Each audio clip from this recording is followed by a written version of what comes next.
तो ईद के मौके पर देश के प्रधानमंत्री द्वारा लाखों मुस्लिम परिवारों को दिए जाने वाले सौगात मोदी तोहफे को लेकर केंद्र में शुरू हुई सियासत अब मध्य प्रदेश में भी पहुंच चुकी है और सुर्खियां बटोर रही है। प्रदेश के पीडब्ल्यूडी मंत्री राकेश सिंह ने इस मामले में विपक्ष पर तीखा हमला बोला है। उन्होंने कहा है कि विपक्ष समेत कांग्रेस ने हमेशा तुष्टीकरण की राजनीति की है, कभी भी उन्होंने देश के अल्पसंख्यकों के लिए कुछ नहीं किया, लेकिन गुमराह करने की राजनीति जरूर की। विपक्ष ने हमेशा मुसलमानों के लिए बड़ी बड़ी बातें जरूर की, लेकिन प्रधानमंत्री मोदी ने उन बातों को जमीन पर उतारना का काम किया है। फिर चाहे आयुष्मान कार्ड हो या फिर प्रधानमंत्री आवास, इन योजनाओं में सर्वाधिक लाभ जो है वो अल्पसंख्यकों को मिल रहा है।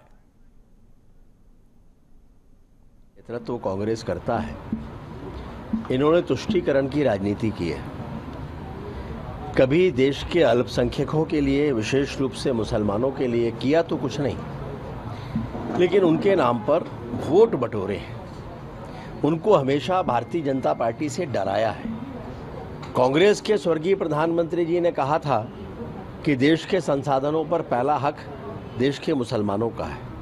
फर्क है, उन्होंने केवल कहा और किया कुछ नहीं। मोदी जी ने जो कहा वो करके दिखाया। और अगर देश के प्रधानमंत्री ईद के अवसर पर तोहफा देना चाहते हैं तो उनको तकलीफ क्यों है?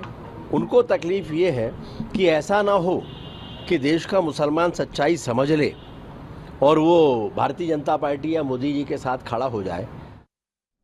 तो खबर पर अधिक जानकारी के लिए मेरे साथ मेरे सहयोगी प्रतीक मोहन अवस्थी जुड़ चुके हैं फोन कॉल पर।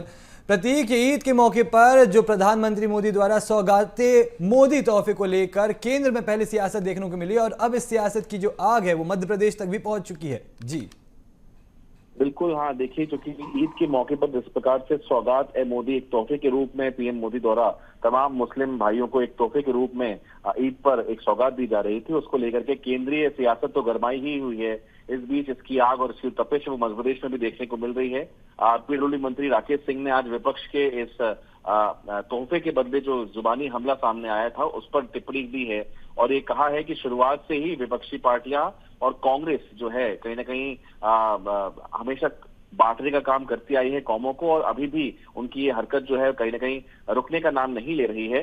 और लाजमी है, जिस प्रकार से पीएम मोदी ने खुद आगे आकर एक तोहफे का ऐलान किया है, ऐसे में जो भी विपक्षी दल हैं उनकी अब सांसें भी फूल रही हैं, ऐसा आरोप उनका है। और विशेष रूप से ये बात भी कही कि मुसलमानों के लिए विपक्षी पीएम जो स्वर्गीय हैं उनके द्वारा भी ये बात कही गई थी कि मध्य प्रदेश के अगर तमाम संसाधनों पर सबसे पहला हक होता है तो मुसलमानों का होता है, लेकिन ये सब बातें ही करके गए, जबकि पीएम मोदी धरातल पर अल्पसंख्यकों के लिए काम भी कर रहे हैं। उसका उदाहरण भी उन्होंने दिया कि पीएम आवास हो या फिर स्वास्थ्य संबंधी जो योजनाएं हो, उसमें सबसे अधिक लाभ जो अगर है तो अल्पसंख्यक ही ले रहे हैं। और ये बात भी कहीं ना कहीं पीडब्ल्यूडी मंत्री ने कही है कि इस तोहफे से कहीं ना कहीं सांसें इसलिए भी विपक्ष की फूल रही है क्योंकि उन्हें डर है कि अगर अल्पसंख्यक ये जान गए कि असलियत क्या है और वोट बैंक अगर उनसे फिसल गया तो ये कहीं ना कहीं बड़ी चोट विपक्ष के लिए होगी। जुबानी हमला जो है सियासी तौर पर मंत्री राकेश सिंह ने यहाँ पर बोला है और कह सकते हैं कि सौगात मोदी की को लेकर जो सियासत है उसकी तपिश मध्य प्रदेश में भी देखने को मिल रही है। जी प्रतीक, तमाम जानकारी साझा करने के लिए आपका बहुत बहुत शुक्रिया।